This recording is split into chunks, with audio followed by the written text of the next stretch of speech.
Free fire প্লেয়ারদের মধ্যে একটি ইমোট নিয়ে পুরনো গুজব ছিল। সেই ইমোটটির নাম ছিল কিলার স্মাইল।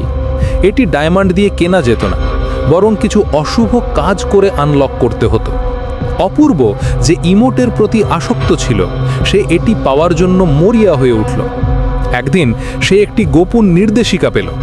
একটি নির্দিষ্ট ম্যাপ, অর্থাৎ পোচিনকের ঠিক মাঝখানে রাত 3:30 মিনিটে একটি ম্যাচ শুরু করো।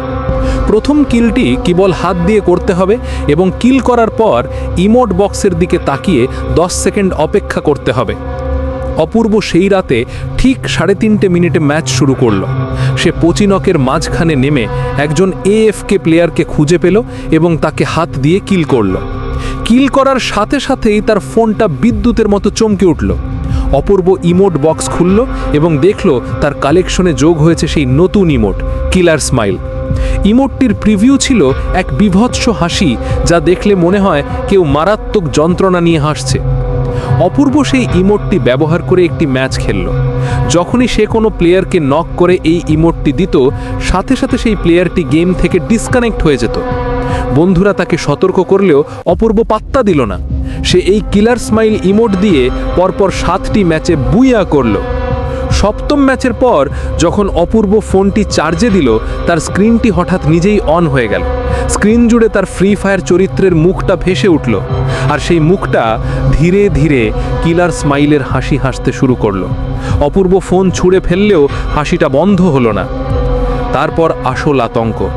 হাসিটা ধীরে ধীরে ফোনের স্ক্রিনের বাইরে অপূর্বর নিজের মুখের ওপর চলে এলো। অপূর্বর শরীরে যেন অদৃশ্য শক্তি ভর করল। তার মুখটা আপনা আপনি কুঁচকে যেতে লাগলো, ঠিক সেই ইমোটের মতো করে। অপূর্বর দম বন্ধ হয়ে এলো। সে কথা বলতে পারছিল না, শুধু সেই ভয়ঙ্কর হাসিটা তার মুখ থেকে বেরিয়ে আসতে লাগলো। পরের দিন সকালে অপূর্বর রুমমেট তাকে মেঝেতে সংজ্ঞাহীন অবস্থায় খুঁজে পায়। অপূর্ব জ্ঞান ফিরে পেল, কিন্তু তার মুখটা এখন অন্যরকম। সে যতবারই হাসতে চায়, তার হাসিটা আর স্বাভাবিক হয় না।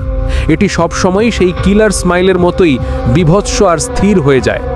আর তার ফ্রি ফায়ার আইডিতে কিলার স্মাইল ইমোটটি এখনও আছে, কিন্তু সে যখনই সেই ইমোট ব্যবহার করে, স্ক্রিনে একটি মেসেজ আসে, এই হাসি এখন তোমার।